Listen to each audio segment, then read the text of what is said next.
Yo, what's going on? It's your boy. What up? There you go.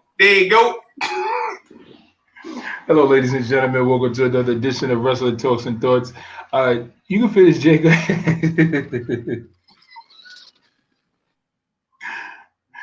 Well, I guess I continue. Hello, fellas. Welcome to another edition of Wrestling Talks and Thoughts.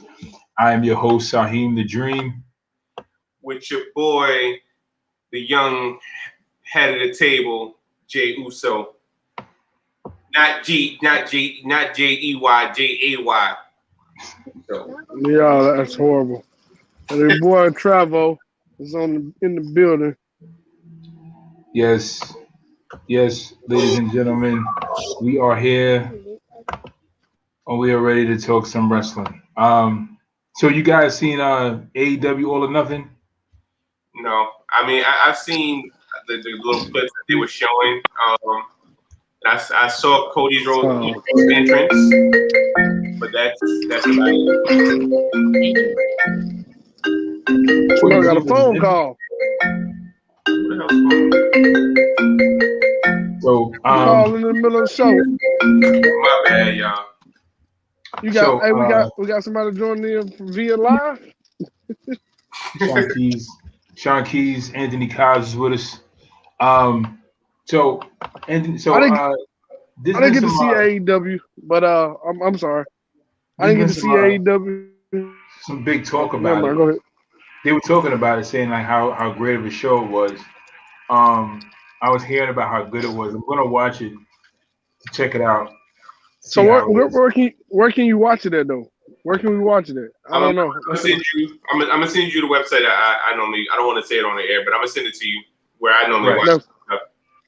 Yeah, send it to me so I can check it out. Right, we don't want to get flagged. Yeah, I ain't trying to get in troubles. Right, you the it wasn't me, boss. It wasn't me, boss. Inbox. Yeah, email your inbox. Who got the food, man? I'm over here cooking. Who got some food, man? I need some more. You know. Was you barbecuing? Yeah, man. It ain't Memorial Day without barbecue, right? Why you see the smoke? Why you see the smoke like Why you see the smoke like Undertaker coming out? You see it? Yeah. I'm about to go back to sleep. No, you can't go to sleep. But no, I heard let's talk about this AEW situation. Listen, we're gonna call it AEW WWE. So how many? So Mark Henry, Leo Rush, who else? John Moxley. Man, we got plenty of people. Cody Rhodes, Jericho. Who were the new signees they had though? That was Mark Henry. Mark Henry as well. Mark Henry and Leo Rush were the two signees on All or Nothing, which is cool. I was kind of upset about the Mark Anthony signing because I feel like they should have brought him back. Even if it was just a conditional thing, they could have did something with him. But Leo Rush, me and Sean, I think it was me and Sean was talking about it. And I didn't get to see Leo in his indie days, like he said. So Leo Rush hitting me wasn't as big as it hit y'all if y'all pay attention to him because he was just MVP before MVP. He was Bobby Lashley, Mike guy. He got irritating. And when they finally showed me he can wrestle, I wasn't interested because I got so used to him just being on the mic. So, I mean, I get, but it's still two big signings because Leo Rush did show a lot of potential at the chance they gave him to show himself off. So it was two big signings, but it's called AEWWE. That's what it's called, AEWWE. Well, honestly, I didn't watch his indie stuff when I saw you and Sean talking. I didn't see his indie stuff, but I did see a lot of his NXT work and his 205 Live work. That's what I did see from him. But I didn't see anything else because, like I said, I'm not an indie darling. All right, I'm gonna hit this comment section up real quick. Comment section below.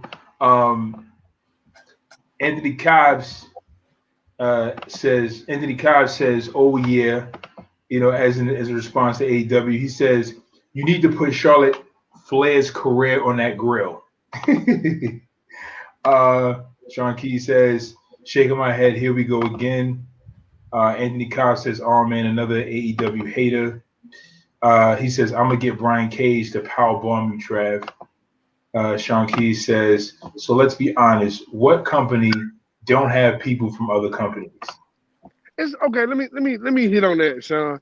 It's not about other companies taking other people. It's just that as bad as a state as WWE is in right now, as bad as they need people, I don't see why they're not trying to sign some of these guys. I don't mind people going to other companies.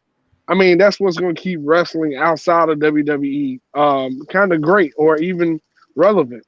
But the fact of the matter is, all of these guys that are leaving WWE right now in the state of WWE, they need people. Look how bad SmackDown was with Roman Reigns Friday night. The last 2 Friday nights, they literally have nothing for him to do. Why? Because they don't have nobody for him to fight.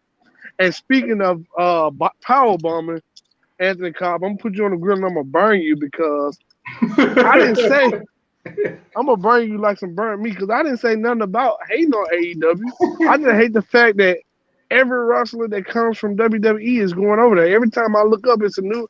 Every other pay-per-view, there's a new WWE wrestler going over there, and I'm mad at WWE because you could have signed Leo Rush, you could have signed Mark Henry, you could have signed John Moxley, you could have signed all these guys that went to AEW. Let's make an AEW great. I'm not hating on AEW because I ain't got nothing to hate about. I ain't never sat down other than the first show. I ain't never sat down and watched AEW full out. Anthony Cobb says, don't think because Mark Henry's son, he's going to be in the ring wrestling. He's going to be a great mentor to somebody like Brian Cage. On the contrary, Anthony, Chris Jericho went on record and stated that he wants Mark Henry to wrestle. And Mark Henry lost a few pounds in order to get back in the ring. Right, because he was supposed to, he wanted to have a match with Randy Orton. Now, I guess. But the thing about a lot of these AEW people, like even Leo Rush signing, they're not signed to real contracts. They have a lot of handshake deals where they're just there like, all right, I'm here. And they can just still move around and go do what they got to do. You know what I'm saying? So nothing. So they don't have set in stone contracts like WWE's contracts. Like, all right, you work for us, only us, and you got to sign it before we even put you on TV. Like, So wait, Leo Rush only signed a all or nothing contract, like a pay-per-view contract? yeah, he has a handshake deal, so he can still compete in AEW as well as New Japan Pro Wrestling. And or if somebody offer him another contract, he's not under contract with AEW, so he can go wherever he chooses. So basically, he got a contract where he's not tied down to no company. Right. He can just move the way he want to move. Right, exactly. Same thing John Moxley is on right now, right? Because John Moxley going back and forth, right? Right, and the crazy part about it is there's actually, I guess, actual beef between Tony Khan and I forgot the other Khan that's in WWE, because he's actually the one that's negotiating the New Japan Pro Wrestling deal with WWE. He's trying to negotiate that partnership, and Tony Khan set a promo on how he feels about it, and yeah, it was kind of interesting.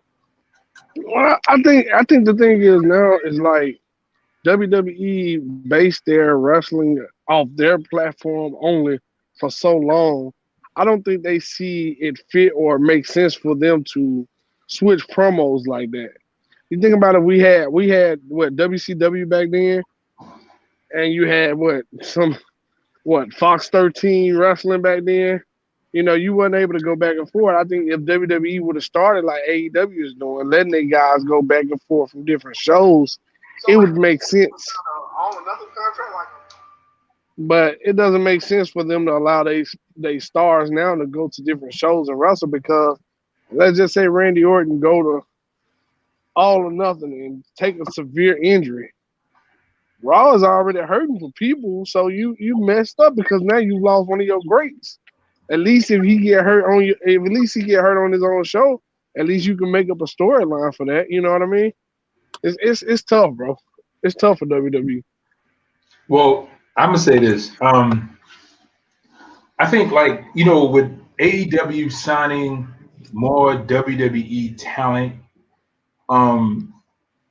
it's not a bad thing. Like I understand like we're cautious about how the signing is being done because our major concern is that AEW does not become ran like how WCW was, where the talent is running the business and they have no hierarchy that's really making booking decisions. Like you have wrestlers who are booking their own matches and wrestling at the same time, where their primary focus should be on their wrestling and not so much on booking other wrestlers matches. I mean, I understand they book their own matches or collaborate with the booker to make good matches.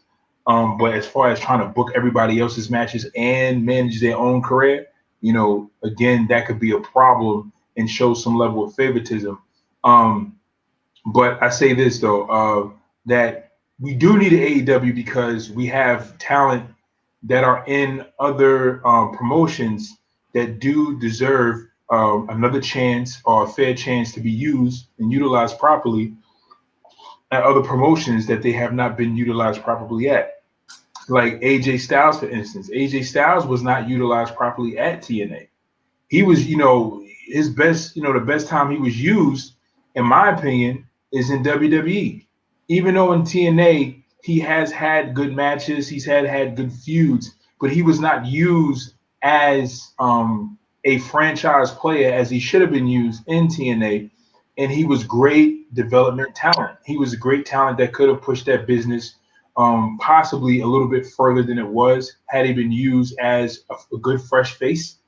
But when he went to WWE, Vince knew exactly what to do with him. He was like, I love this guy. This guy's amazing in the ring, amazing on the mic. And he put him in the forefront. And that's exactly where AJ Styles needs to be. So, then you have a person like Jon Moxley who deserved to be put in the forefront in WWE. They were giving him, horrible, not horrible angles, but they started building him well. And then all of a sudden, like his build started to just, the way they were using his character was not as good as they could have used it, and they started having him come out with this whole, with this freaking gas mask on and having this, being a germaphobe and all this other crazy stuff. And it was just like, he didn't like the gimmick. So, when he went to AEW, he was used properly. Same thing with the Revival, so we need other promotions to utilize their talent properly. It's just that I think our main concern, I would say, definitely for me, is that, AEW does not begin to utilize their talent the same way WCW did in a way that they allowed the talent to run the business. So, and let's not take away from the fact that AEW is not signing all WWE guys. Like the only WWE guys they really technically signed was Miro, Jon Moxley. Yeah, I mean, but you gotta talk about everybody because you gotta think about Cody Rhodes had only been away from the company for about a year or so. Then that's when they were in the process of talking about building AEW before he came out with AEW. Right. So I mean, everybody. Everybody that ever had a nice push on WWE that's on there, they are over there. I think here's a great signing. I think that AEW should look at. I think they should look at Enzo and Big Cass right now. I mean, Big Cass is hot in what is it? I think it's Impact Wrestling. He's a big factor in Impact Wrestling right now. I mean, but what you're saying is it's a lot of WWE guys over there, but it's just not everybody. Right, and see, right, exactly, Sean. I mean, because everybody works everywhere. You know what I'm saying? Because then you can also like y'all said. I mean, to Sai's point, you can look at WWE to say, hey, they're always stealing TNA's talent. You know what I'm saying? Where we had AJ Styles, we had Austin Aries, and all these other guys that came from even New Japan, where the whole Undisputed Era. You know what I'm saying? So at the end of the day, like all wrestlers, at some point, every wrestler dreamed to have every wrestler dreams to be in the WWE. Like, I mean, WWE has been the big name, and a lot of people, decide that that's their all or nothing. But at the same time, with some, then it's like wrestlers talk. You know what I'm saying? So they'll tell you like, yo, listen, WWE is great. This is the big time. But here's how they run things over there. And, AEW is a fresh start. And maybe, what I'm saying, at some point, maybe AEW will buckle down when they get more, people in and, get the environment. They maybe is more strict like WWE or kind of a little stricter. Who knows? But right now they're trying to entice people to want to come there. So that's why they have these open contracts with all these other promotions and stuff. Because again, they only been out for a year, 2 years. So they're still growing within themselves. All right. I'm going to hit the comment section below. Anthony Cobb says John Moxley refused to sign back with WWE. Anthony Cobb says Chris Jericho wants to be in the inner circle. He can't always get what he wants. Laugh out loud. Sean Key says no, his contract. He says about AJ Styles, no, his contract was up. He wanted to explore. Sure, Sean. He just wanted to explore. Just because I work somewhere, does that mean I'm a such and such guy? I'm here. It's Sean Key's talking about Big Cass. He said leave Big Cass right where he's at. Anthony Cobb says half of the guys on NXT came from TNA, damn near, and that's true. And Sean Key says again, WWE ain't the end or be all anymore. Is he talking about? If he talking about John Moxley and Sean Keys, where he wanted to explore, that's not true. He's talking about AJ Styles. He's talking about AJ Styles. But let me say this. If AJ Styles was being used properly in TNA, I think he would have ended his career in TNA if he was being used as the main guy. Maybe. I think eventually he probably would have left because he wanted to reach a higher place, which is WWE. But I don't think him leaving TNA, the way he left wasn't necessarily an exploration thing. And that's what he says. Contrary to the news that was going on backstage between him and Dixie Carter, there was a real genuine tiff between those two. And they actually legitimately took the title off of him. His contract was up. He was TNA champion. They gave him the title to entice him to stay, but he didn't resign. But it was based on how they were going to book him.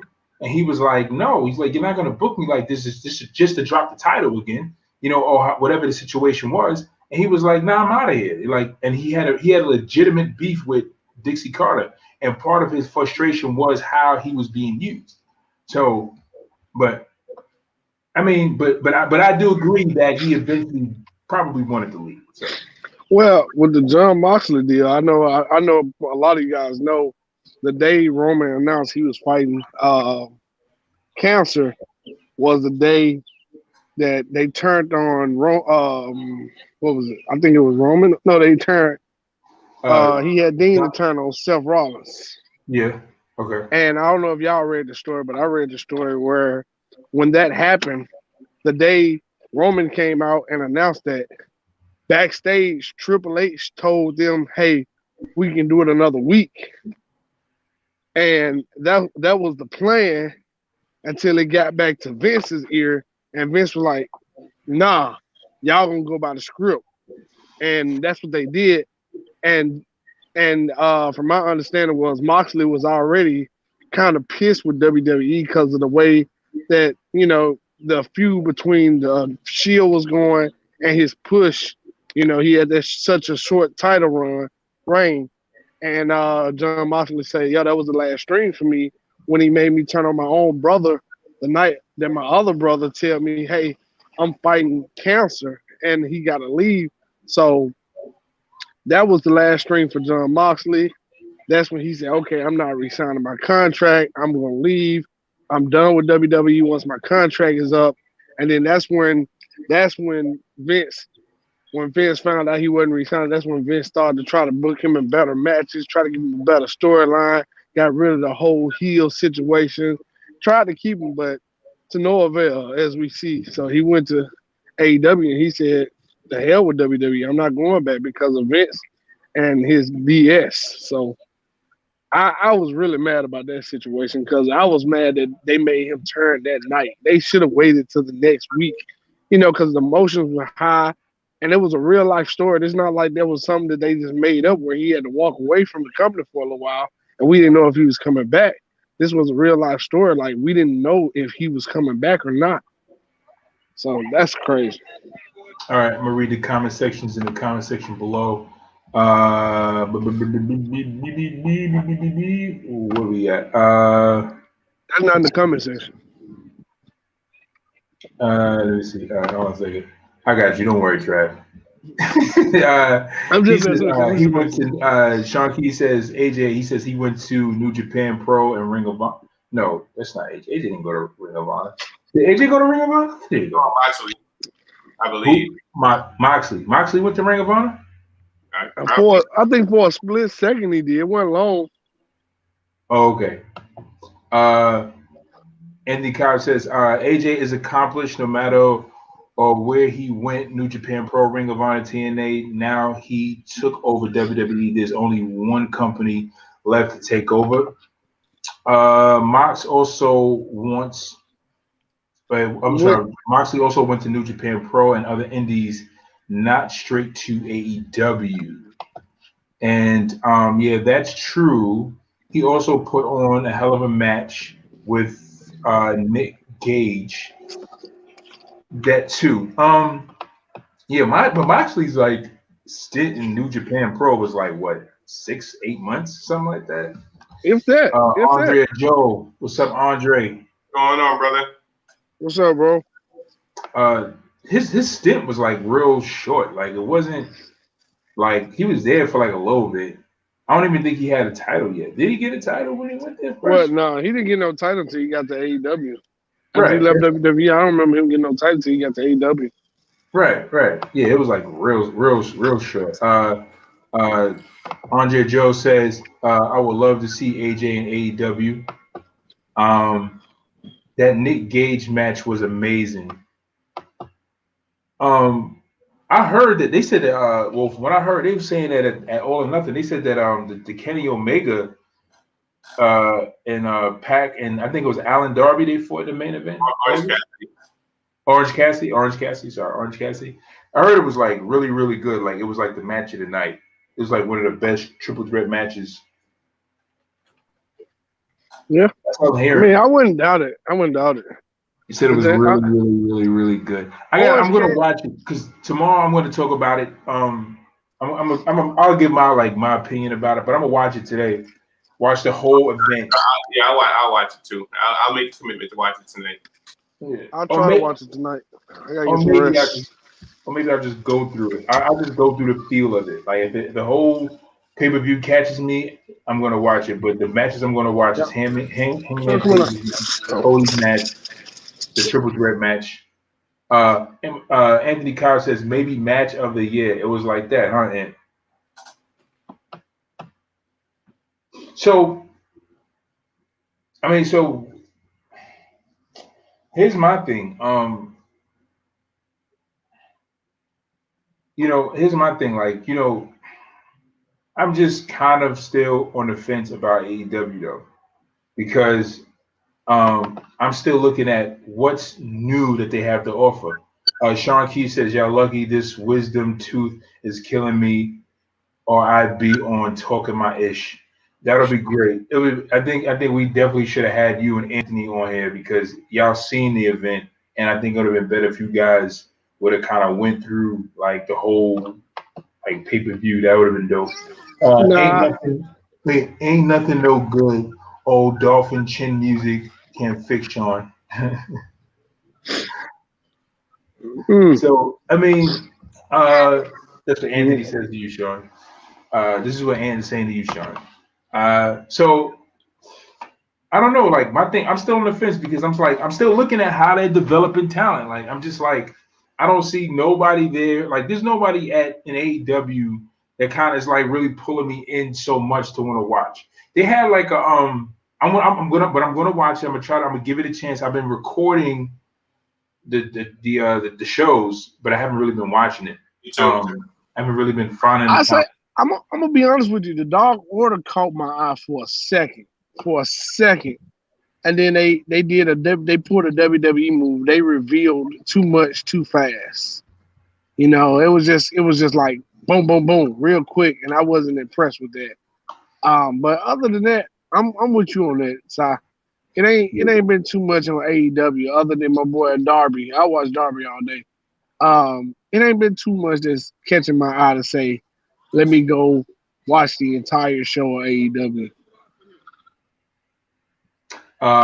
We got some comments in the comment section below. Anthony Joe says AEW is taking all WWE Hall of Famers. That's the main thing I noticed. Anthony Cobbs, here we go with this daggone Luchasaurus. He said you need to watch Luchasaurus. I've seen a Luchasaurus match. It was pretty good, but I'm just like, this guy's like 6'5". His name is Luchasaurus. He's very athletic. Key says, gotta remember they have their YouTube show on Monday and Tuesday that does wrestling development. Yeah, and to Andre's point, like that's the point I was trying to make earlier. Like all AEW's signings of WWE guys, current guys, Miro, I don't even say Pac, like Miro, Moxley to a certain extent, and honestly, I think that's about it because Mark Henry's a Hall of Famer, Christian's a Hall of Famer. Big Show's Hall of Famer, and even Leo Rush. Leo Rush wasn't with WWE; he was with New Japan. So they only really stole. I don't want to say stole. They only got 3, WWE guys outside of Zack Ryder, but he was there briefly before he went to TNA. But yeah, I mean, they don't really have. They're not really getting a lot of current WWE guys, and at the same time. You gotta look at it from the entertainer, the wrestler's point of view. Like, all right, well, I tried to go to WWE. They're holding me back. They got me in this Andrade force field where I can't get no shine, I can't get no burn. So you know what? I'm gonna go to the next big company to get that recognition and try to get that love. So that's why I feel personally a lot of them are going to AEW. And then outside of that, AEW is more so ran by Tony Khan, who's just there for the money, but they're more so going off of Jericho's and Cody Rhodes and I guess Young Bucks and Kenny Omega's mind. Like, all right, well, this is our vision of what we think is going to work, and and at the same time, wrestlers would know more about what would generate on what's going to work, other than people just sitting behind the desk. Can I say something? Well, I want to add this. Am I the only person that feels like AEW's like the only title that really matters in AEW is their World Heavyweight Championship, and that all other titles kind of feel irrelevant? Like they don't feel like they're really, like they have the TNA title, which is ugly, it's hard, it's disgusting. And then you have the tag titles. But I feel like their titles don't even feel like they're worth. It's not that they're not worth going after, but there's no prestige on their champions. Like I don't feel like they're putting enough emphasis on their champions. Only Kenny Omega, only Moxley, only Jericho when they were champions. Like they made them the headliner, which I definitely think they should do that. I think they should, put their heavyweight, guy in the forefront. But the issue, I feel like not an issue, but I feel like what will help them more is if the people who have the major titles will be more in the forefront and stop taking the guys who are not so much in the forefront with titles and put them a little bit not in the back, but let them be those guys who are trying to strive to really try to compete to get those titles. Let me. You said what? Talking about Kenny Thanos? Yeah, Kenny Thanos got all the gold. Well, let me say this. Let me say this. The TNA title was getting some prestige. It was getting there. They was building it up. But they killed it the moment they announced that there's a possibility next year that they're going to TBS. And I didn't get to read the full story, but I saw an article where they were saying, Well, what happens to the TNA championship? Because that championship was built basically and solely off TNT. So with them going to TBS maybe next year, it took a decline. It hit hard too. Like you said, now the TNT title don't have no prestige to it because of that. And they should have kept that in house, the TNT to TBS move until they knew exactly what they were going to do. I don't know why they moving so fast. AEW been on TV for what, about a year now? I don't know why they moving so fast. They should have been a little bit more patient and said, "Hey, we gonna wait up until 2 to 3 years. Let's get some people behind us. I mean, you got a good crowd, but let's get a bigger crowd, and then we'll look at going to TBS." But that's how I feel about that TNT title. They just lost prestige once they announced they were going to TBS. All right, I'm at the comment section below. Yeah, you definitely got some love on that one. Absolutely. Andre says Mark Henry got a huge pop. He said Big Show as well. Sean Key says they got big pop because of who they are. No, I'm sorry. He says they got a big pop because of who they are, but their contracts are not performing contracts right now. Andre agrees with the title, the whole thing about the title situation. He says, yeah, you're right about that. Sean Key says, I agree. They need one more title for sure. I agree. They do. They definitely need one more title. They definitely need to get rid of that ugly TNT title, whatever that damn thing is. Andre says, try. Wait. He says, they do. He says, try are doing, but the normal mainstream wrestling fan still does not know who Kenny Omega is and the Young Bucks are. They are not John Cena and Hulk Hogan famous. He says they are doing that, but the normal mainstream, right? They are doing that. Yeah, like so the thing, yeah, exactly. Like that's the point, like Andre, like they're not taking them and putting them in the forefront like they really need to be. Like they need if Young Bucks got the tag titles, Young Bucks need to be seen in a light and pushed in a light. Whereas we need to know the champions are the people who highlight the show. These people are supposed to be the draws.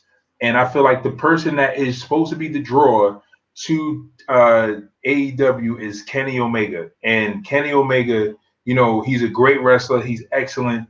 But Kenny Omega right now, again, like part of the build to a major superstar is great feuds, charisma, the level of entertainment value they could bring. And Kenny Omega is a great performer, but they just need to do a little bit more in order to kind of push the prestige of the show. And one of the things I think that will help the show is really pushing their champions. Like we need to see these champions more often. And you were right, Trav. Like you were hitting something when it came to the prestige of the TNA title, because I felt like the TNT title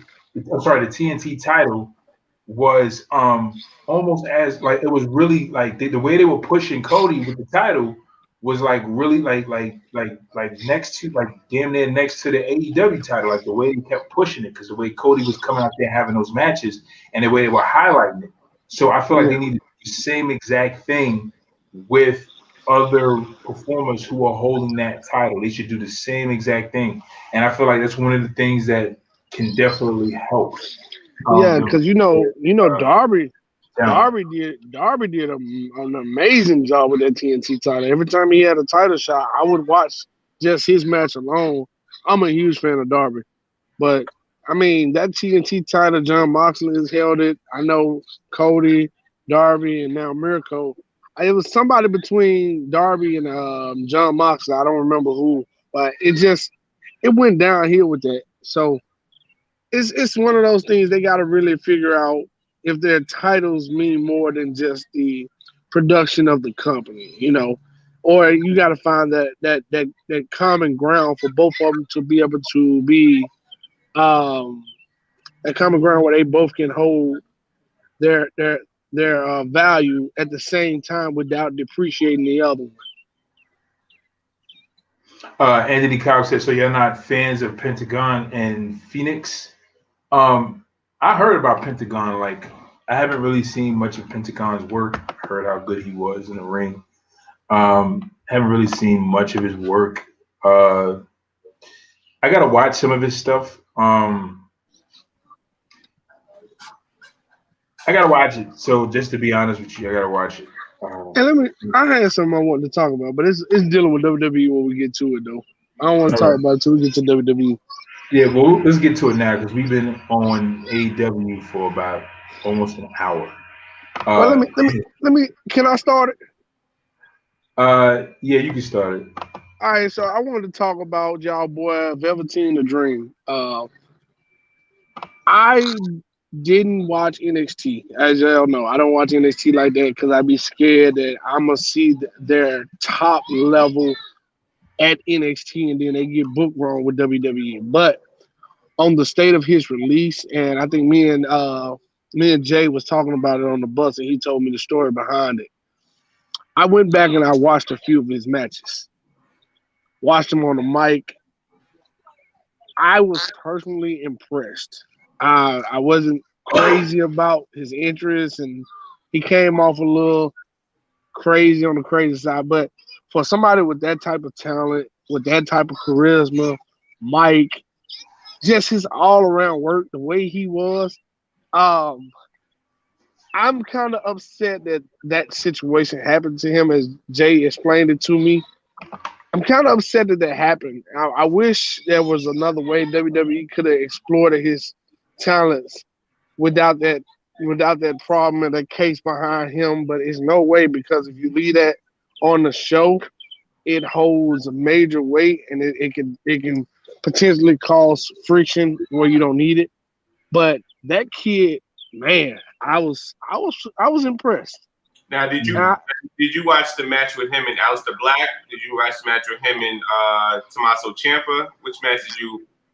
I did check out him and Tomas Ciampa. I didn't see the one with Aleister Black yet. I said I was going to sit down and watch it. You got to watch that one. Okay, I will do that. Now, and the crazy part about it was there was rumors for years, I want to say, of him possibly being called up to the main roster. He had a match. I want to say it was against Ciampa or Gargano, one of them, where he actually had on his tights like, "Hey Vince, call me up." So yeah, No, like, I think I saw that. I think that was Gargano. I think that was him. I'm not sure. oh yeah, and Ricochet over as well. Yeah, like, Yeah, Dream now Ricochet match that's is another nuts. one that I gotta catch. Dream and Ricochet and Dream, and you said Ciampa, right? Aleister Black. Aleister Black. Okay, I'm gonna check those two out. I did, like I said, I watched some of his stuff because I was like, okay, they released him, so let me check out and see what he had. And then you got to watch the build up for the match with him and Black. Like, you got to watch that whole build up segment. You know the build up maybe like a minute or so. But yeah, that whole build up for it was dope too. But yeah, that was a great match. And so he did break his silence, and he said that his character was mirrored from obviously Prince. So Right. so how Prince was kind of metrosexual. Like he was kind of in between, like which route Prince was going.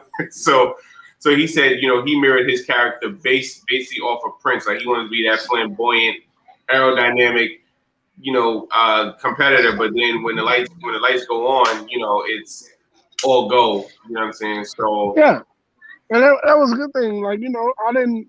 There was nothing bad about him. I hate the case.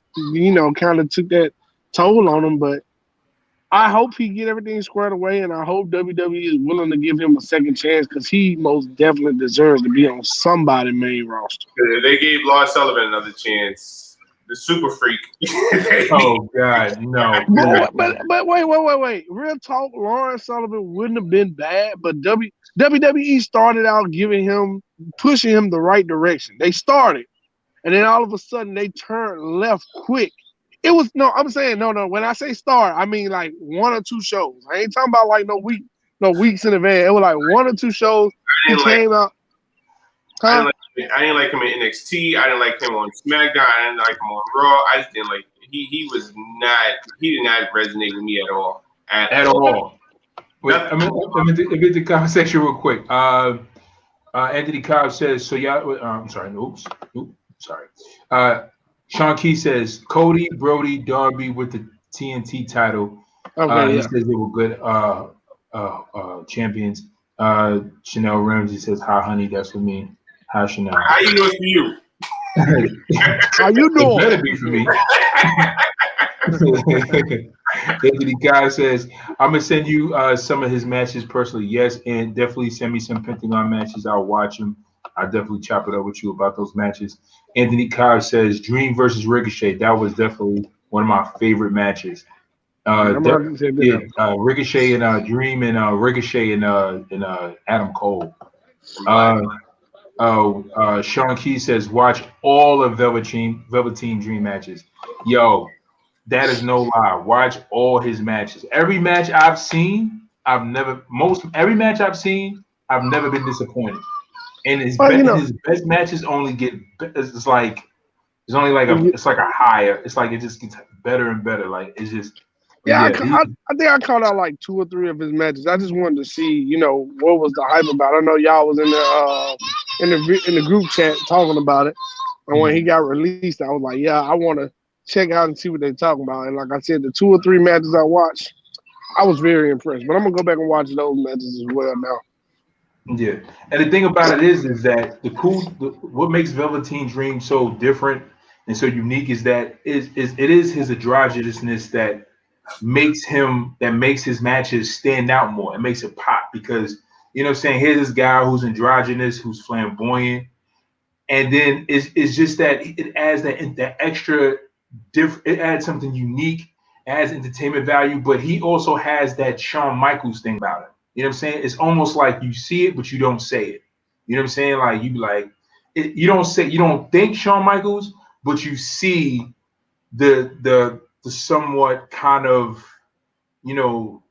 not necessarily comparison, but almost in that same lane kind of. But he definitely has if anybody was definitely close to Sean as far as just performance or just appeal, I think it was Velveteen. People say Adam Cole. I don't think Adam Cole. No, but I definitely think it was Velveteen and Dolph Ziggler. I was joking.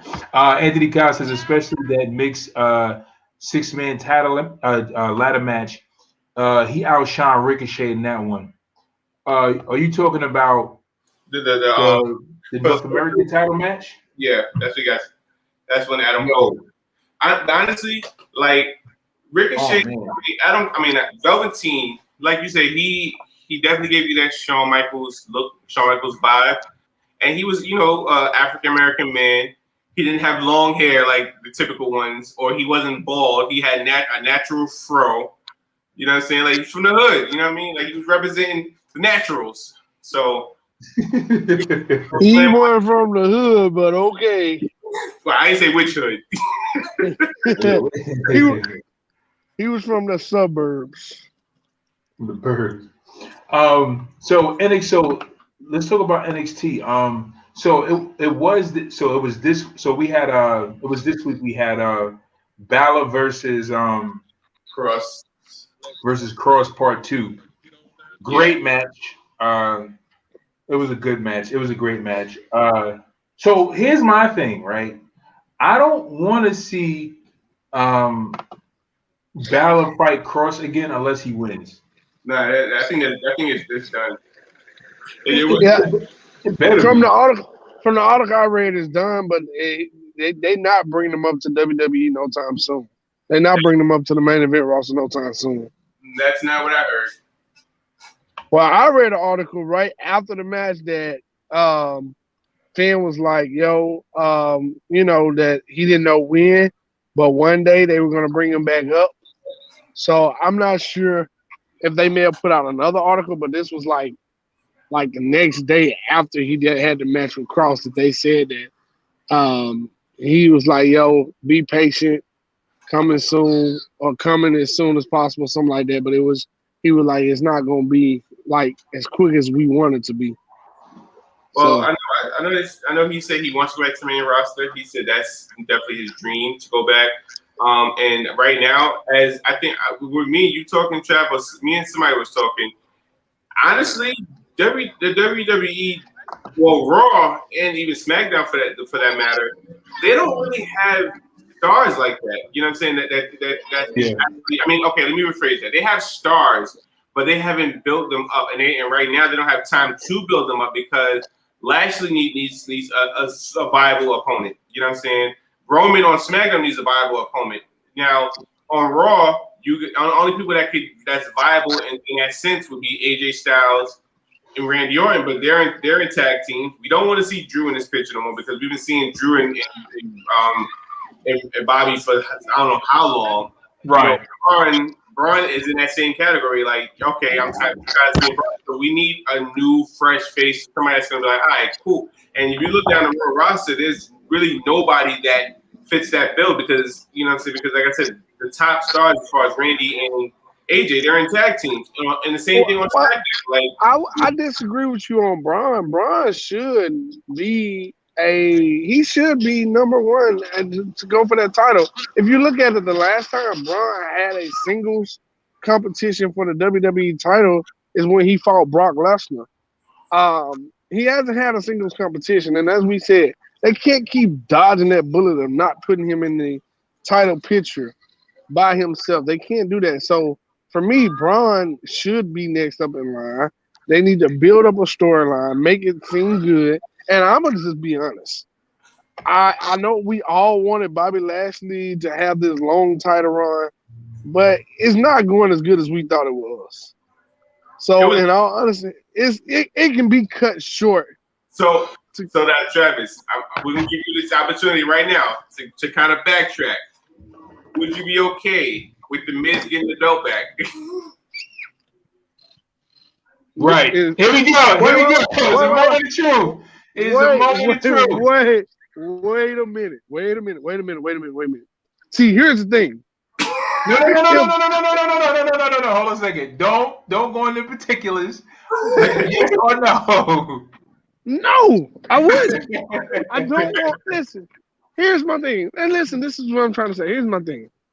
If the Miz get the title back, it's got to be a fight where it makes sense. Okay. It's got to be a fight where we can actually believe because we've seen the Miz win some matches that we were like, wow, right. It was one of those. So if the Miz come back, let's just take it out of context for a second. Let's just say they do bring Finn Balor up. He wins the WWE title from Bobby Lashley, right? Yeah. And let's just say he hold it for about 3 or 4 months, 5 months, or however long it takes for Jericho to come back off the injury. And Jericho comes in, cuts great promos as he usually do, and he shows us that he's worthy and he can really put that show on every single night in and night out. Not have to take no shortcuts. He can still be a heel for all I care.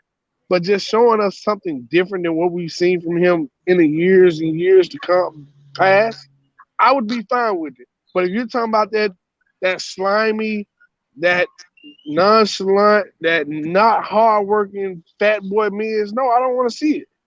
Well, I don't want to see it. So to go back to Finn Balor, they said that Finn Balor said himself that he definitely wants to go back and continue his feud with the Fiend. So I don't. But we're not going to see the Fiend. We're not going to see the Fiend no time soon. Hold on. Say that again. Yes. So Finn Balor stated that he wants to go back to Raw and finish his feud with the Fiend. So we could possibly have how we wanted the Fiend versus the Demon. I'm cool with that, but we're not gonna see that. We're not gonna see that because of the fact that the Fiend right now is going through some serious mental health issues right now. So I would turn the page. So go ahead. So Bobby Lashley's opponent. So I take that back. I was wrong. There is a viable opponent for Bobby Lashley, and he will be fighting at Hell in a Cell. Who is this? Who? Kofi Kingston. Who I want to hear? I want Kofi. It's confirmed. Bobby Lashley at Hell in a Cell. It's gonna be Bobby Lashley versus Charlotte Flair for the WWE Championship. Charlotte Flair versus everybody. Charlotte Flair versus Rhea Ripley for the women's title. Charlotte Flair versus Bianca Belair for the SmackDown women's title. Charlotte Flair versus Bobby Lashley. Charlotte Flair versus Roman Reigns for the Universal title. Charlotte Flair versus Natalya and Tamina for the women's tag title. Charlotte Flair versus everybody. Hey, since you want to hit it like that, there are rumors, and these rumors are getting big, huge, and it's a real big possibility that we see Roman Reigns when everything. What is it? What's the first pay-per-view when they go back to having fans in the crowd? You say what?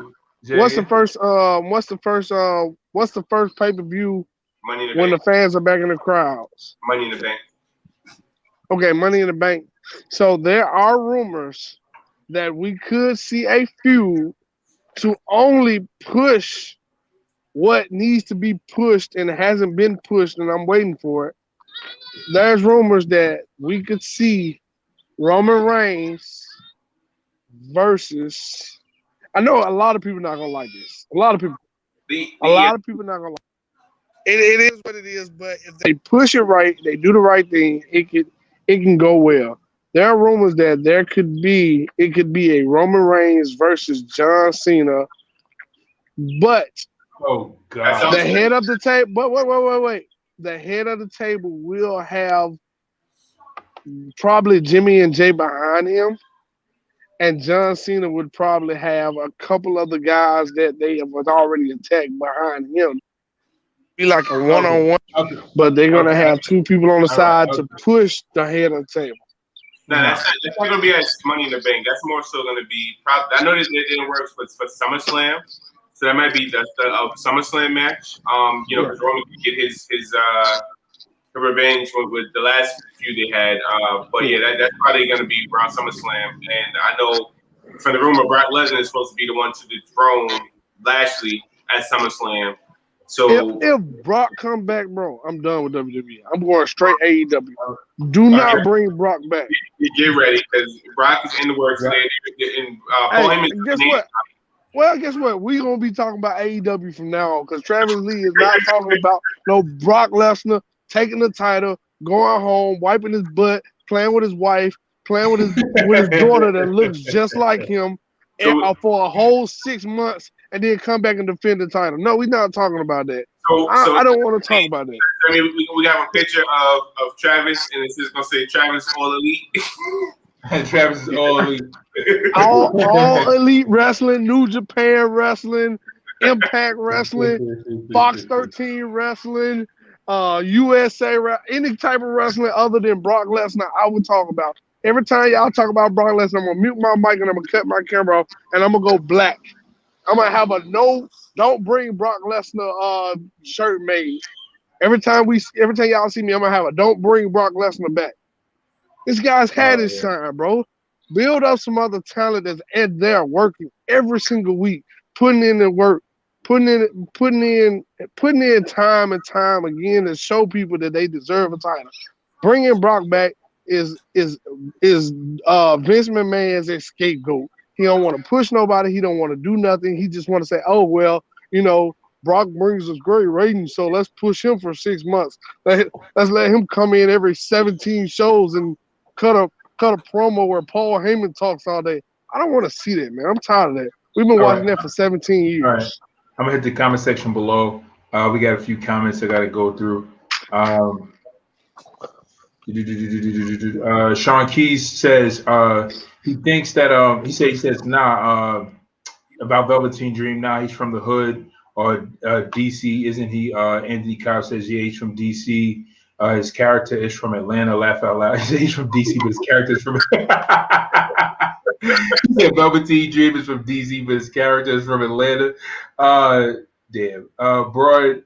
Key says Braun is hurt. Anthony says that's not Lashley's fault that he's making the competition look bad on the roster. Facts. Anthony Cobb says, "Damn, it's Charlotte Flair Day again." Yep. Laugh out loud. I'm sorry, I gotta post the comments. I'm bugging. Anthony Cobb says, "Money in the Bank." Money in the Bank. I think that's when his new opponent's supposed to show up, or I think he's supposed to fight. I guess Nah, that was the first live event. When Travis is saying when the first live event with fans, he was answering that question. Oh, okay. Oh, yeah. So his response to John Cena not happening. He says Cena's not coming back to Royal Rumble. He says, I know that for a fact. Anthony Kyles also says there's nothing going to bring back Brock to win, though they're bringing back Brock to make Lashley look like a dominant force. Sean Key says this feud with Charlotte and Rhea, who's the heel? Who is the heel? Even though I don't think it matters though. Yeah, it don't. But even though they're both Rhea's promos are more heelish, but they want Rhea to be more so the baby face. So I guess the antagonist baby face. I don't know, but Rhea is supposed to be the baby face, and Charlotte's the actual true heel in this feud. Well, keep Rhea with the edge. I like it. I mean, I don't feel like Rhea should soften her image at all. Like, why does she need to be defined as a heel? Let her be what she's gonna be. Like, a solid competitor. A no nonsense competitor. Let her be what she don't need to be defined as a face or a heel. You know what I'm saying? That's my opinion, because I feel like some people should be face. Like Matt Riddle, he's a face all the way. Like, there's no reason why he needs to go heel. You know what I'm saying? Randy Orton, heel. Kofi Kingston, face. You know what I'm saying? Like, certain people just need to stay face. Big E, face. You know what I'm saying? But some people just, they can definitely play that gray area. Sean T says she's a stone cold in my opinion. Yeah, exactly. Like, just let her be what she's gonna be. Like I feel the same way about Shayna Baszler. Shayna Baszler don't need to be like an all the way face. Like, she could just stay heel. A heel. She's heel. I think she's better as a heel. But even if she becomes face, she just needs to keep that edge. Like, don't change, her edge. Just keep her the way she is, dominant, aggressive. No nonsense. Keep that. Like, let that be what's going to be. Anthony says this just in, Hulk Hogan and Braun Beefcake is now all elite. Brutus Beefcake. Hey, listen, that would if AEW wants to go down, that'll be the move to make. I mean, now granted, we know they're great wrestling minds, but we all know how Hogan is. Well, we don't know how Hogan is, but we've heard how Hogan is. Let's put it like that. Now, listen, hey. So Sean, I believe it was Ant. Ant sent me. I don't know if Ant. I think Ant sent it in the group, and I'm like, thank you, Ant. Thank you very much for posting this video up. And it was about Hogan, and it was about Hogan's creative decision backstage at WCW. And it was an interview with Bischoff, and they asked Bischoff how much creative control, or how much creative control did Hogan have, and with that creative control, how many decisions did Hogan make concerning creative? Right, he said right, and said he sent it both. He sent it in both, and I was telling people this for a while that, what I'm saying, like, Hogan was not the dude who was making all these crazy decisions. Like, he wasn't always doing that. It was a lot of the time it was the people in charge, because Hogan was the draw. You're gonna do that with your draw, and that's the kind of way that they operated. But Bischoff said that Hogan only made one as long as he's been in WCW, only made one creative decision. He only made one out of that whole tenure. Like, he probably had input, but he was, what I'm saying, like, he wasn't the guy saying, oh, we should do this. Like, they was like, yo, let's put Hogan on it, because Hogan's the draw. Hogan's the draw. He's the magnet. Like, so people would look at it like, oh, Hogan was hogging the spotlight. And it was like, it wasn't that Hogan was hogging the spotlight. Hogan was the draw. Like, Hogan was the one that was making WCW pop. And that's a fact. Like, that's a fact. Right. Like, but at the same time, Hogan was real critical on who he would lose to. But he was right though. Sometimes Like who he felt like he should have lost to in WCW or in general. in general. I feel that the match with him and Shawn should have went back and forth. Even though, yeah, he's Hogan, but Shawn is Shawn. Like, Nah, Sean. Nah, I see what you're saying, but I'm gonna tell you right now. I feel like this is what I feel like. I understand what you're saying from a creative perspective, and you're right from a creative perspective. It could have went back and forth because these are like two major competitors, and Hogan was past his prime, and Shawn Michaels was still in his prime for some reason. I don't know why. Shawn Michaels is always in his prime. You know what I'm saying? Like there's no shade. It's just the fact that he's just that good as a competitor. But but but I see it. But it was almost like a taste of Sean's own medicine. well, yeah, exactly, absolutely, I agree.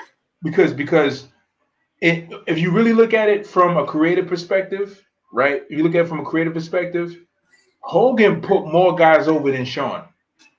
Shawn was the worst of the worst. Yeah, Shawn only he only put over his friends. Exactly. And there was people that Vince wanted him to put over. He wouldn't put him over. He didn't even want to put Brett over. Yeah. As a matter of fact, he didn't put Brett over.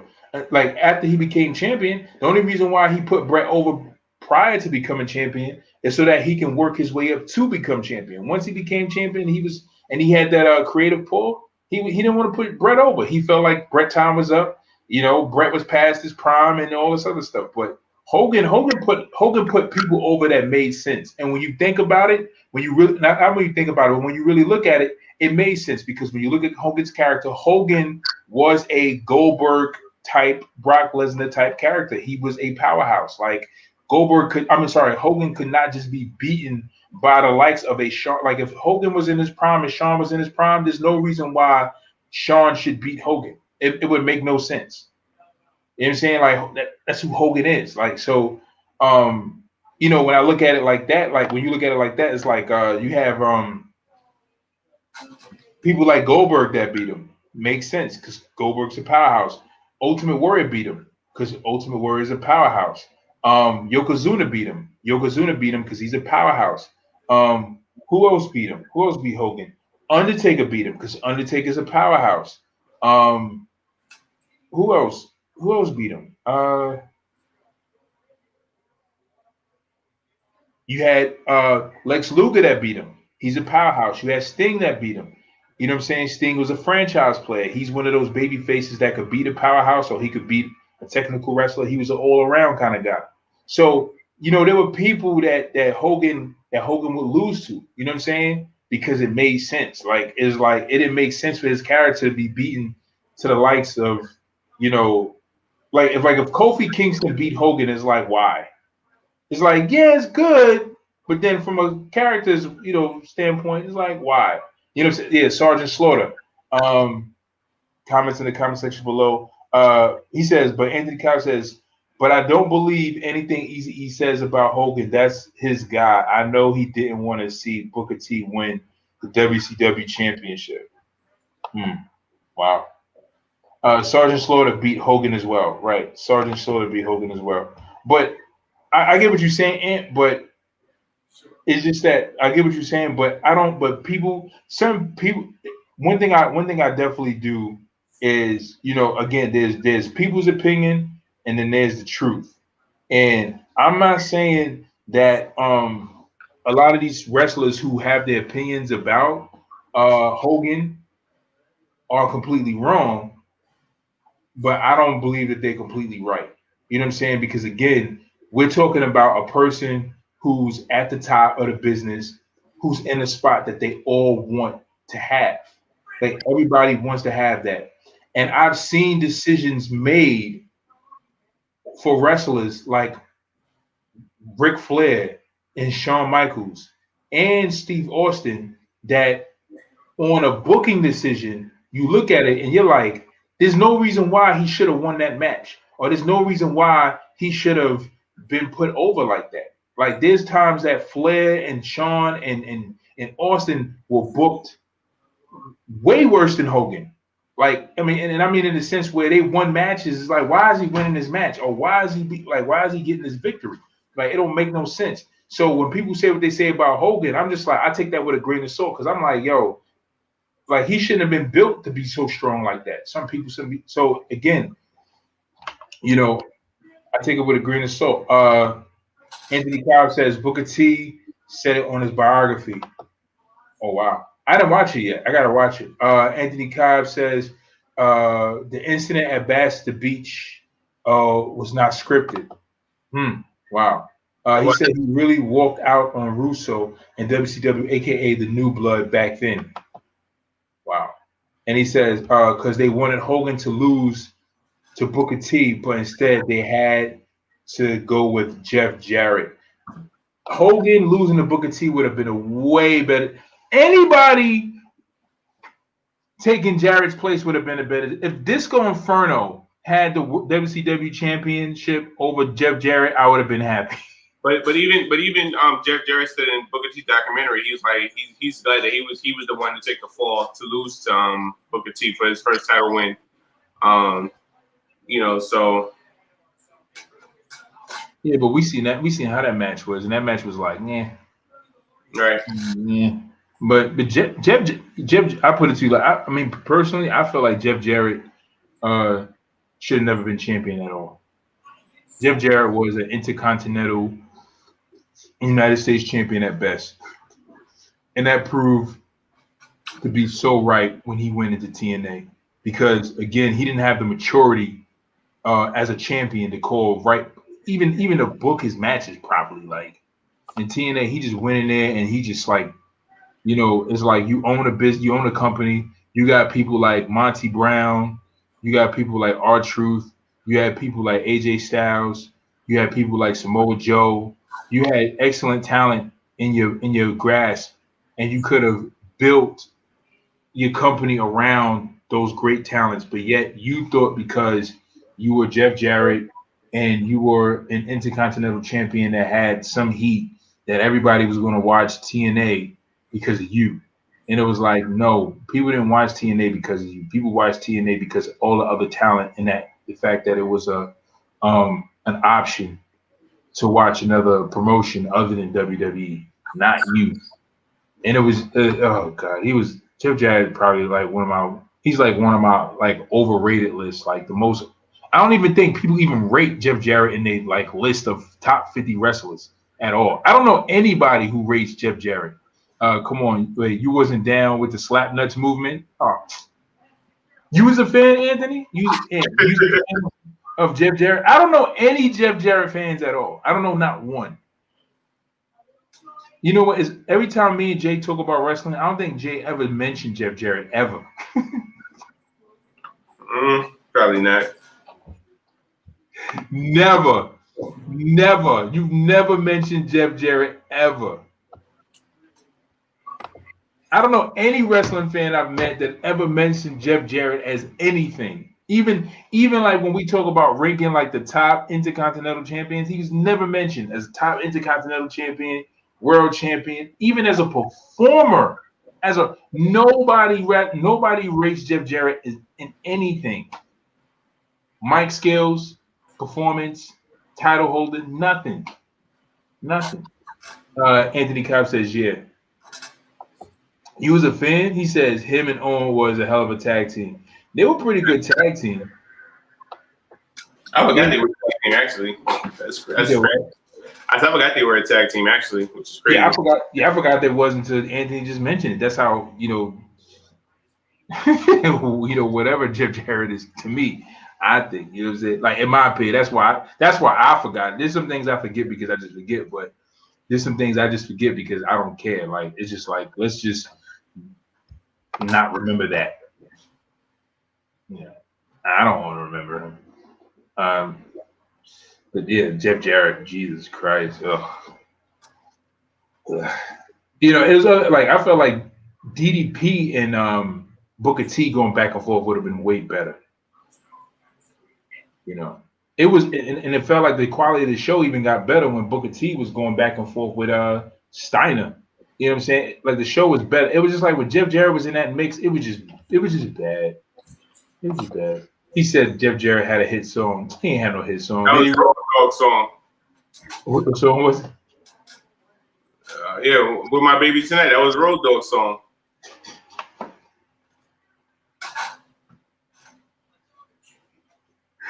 Oh my god, man. It's horrible. Oh god, Jeff Jarrett. But yeah, he's horrible. SmackDown. So the Street Profits and the Usos had a great match. But what made that match, one of the things that made that match so great wasn't that it was just a good match. It was the promo that led up to that match. I tell you, man, like if you cut a great promo to get people to buy into your match, you know what I'm saying? All you gotta have is a good match and it's gold, man. You know what I'm saying? It's gold. But when they had that, they cut that great promo. It was good. It got you pumped for the match. Those guys went in there. They wrestled. They put together a good match. It went out. The match went out the way I expected to go with the Usos winning. So now they have a title opportunity at the Mysterios. So you have family versus family match. I didn't like that Mysterio's match. Like it was basically a replay of WrestleMania Backlash 1 and 2. Basically, in a sense, you just said that Dominic beat Dolph and Robert Roode by himself. Yeah. Because Ray didn't really come out. Ray music hit, and that's when he got the roll up. So that was horrible. Yeah, that was a yeah. When Dominic came out there, I was like, what is he gonna do? Right. It's like, what is this foolishness? So like he's going out there to get beat up on. I'm like, this dude is like Dominic Mysterio is like 170 pounds soaking wet. Like, what is he gonna do? And I know for sure Dolph Ziggler is probably like 215, 225, and Bobby Roode is probably around that same weight, and they're bigger than this guy. So I'm like, they're bigger than this kid. I'm like, what is he gonna do? Go out there and get smacked up a little bit? Child abuse. Right, right. That was great. That was like so timely. He's like, what is this? This is child abuse? And that was so like on. That was spot on, Dolph. That was spot on. Anthony says, Jeff Jarrett's song was up there with Rap is Crap. Did he really have a song called Rap is Crap? I think so, yeah.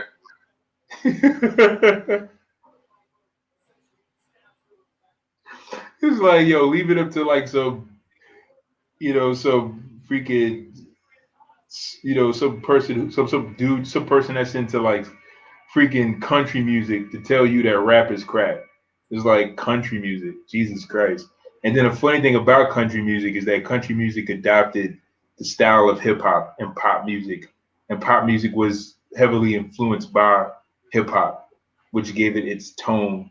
You know what I'm saying? And then country music artists they turn around and start using that same style of music in country music to kind of make it a lot more updated. But country music, Jesus Christ. The worst country music, yeah. Sean Key says Dominic needs to gain a lot of weight. He does. He needs to put on some muscle. He definitely need to put on some muscle. Hey, if he can do it, he can do it. He did. Oh, Drew McIntyre and Jinder Mahal. Yeah, hard body. What was that? Hard body Mysterio. Right. He said, "Nah, that was perfect to me." What was? He said, "Nah, that was perfect to me." Mr. He says, right. Anthony says, Mr. Perfect had the rap is crappy. He was beefing with K Dog and Mysterio and Master P. Oh my God. Oh, okay. It was Mr. Perfect who said it. Okay.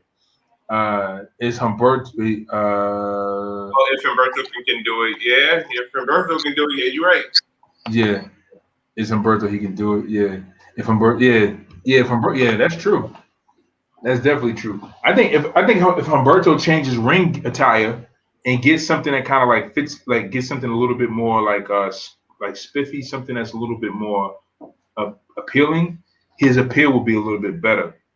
You know, definitely as a performer. Dominic Mysterio definitely needs to change his ring. Sorry, Dominic Mysterio definitely needs to start taking those vitamins, maybe. Get some muscle, pack on some weight, because that boy's light, real light. So SmackDown.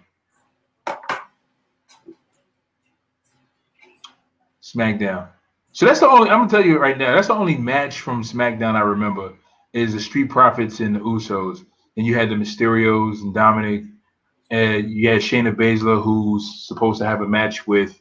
No, I'm sorry. That's Raw. What else happened? Natalia and Tamina right. for the Riot Squad trash. Right.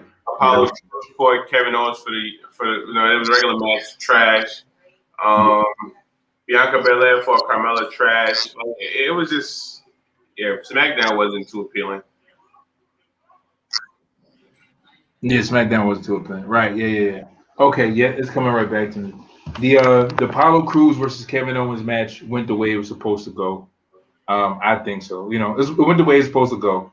You know, he goes in there, you know, gets beat up the whole match, gets hit with a Nigerian nail, gets disqualified so that he can, you know, retain his title and be built as a heel. I really like this Apollo Crews angle. I really love it. I love it. They're really building him as a solid heel.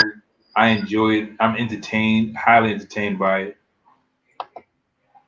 Roman had the promo with Jey Uso, but whose side is he taking? Right. Yeah, that whole Roman promo. I mean, it's on the contrary of Travis saying they don't have nothing for him. I don't want to say they don't have nothing for him, but they when they're protecting him, and right now the main story is Jay's back. I mean, Jimmy's back. You know, and they're kind of pulling Jay in different angles. Like Jimmy's like, "Yo, come on, let's get these tag titles. Let's do how we used to do." And Roman's like, "No, this is not what we're doing right now. That was then. Like this is a new time. Like we're not going back into the past. Like I don't." So it's the whole struggle is kind of interesting. Yeah.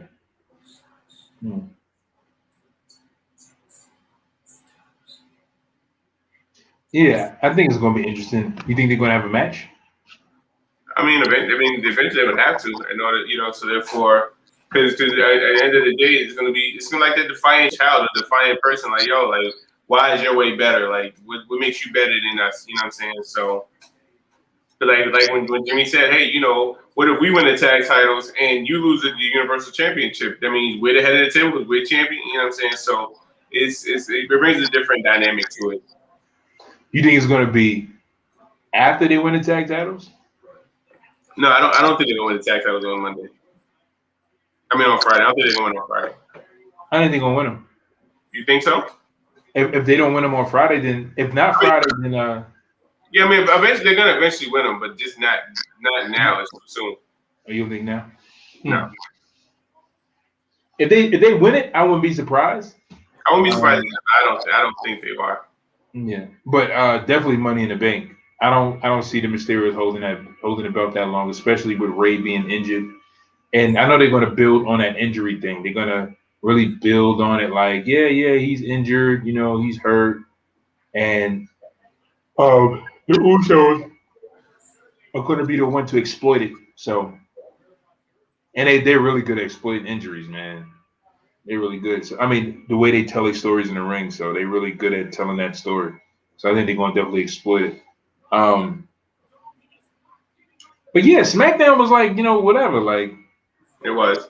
Yeah, it's the only match that really stood out was just the first match. You know, just the whole angle with Usos and the Street Profits. I mean,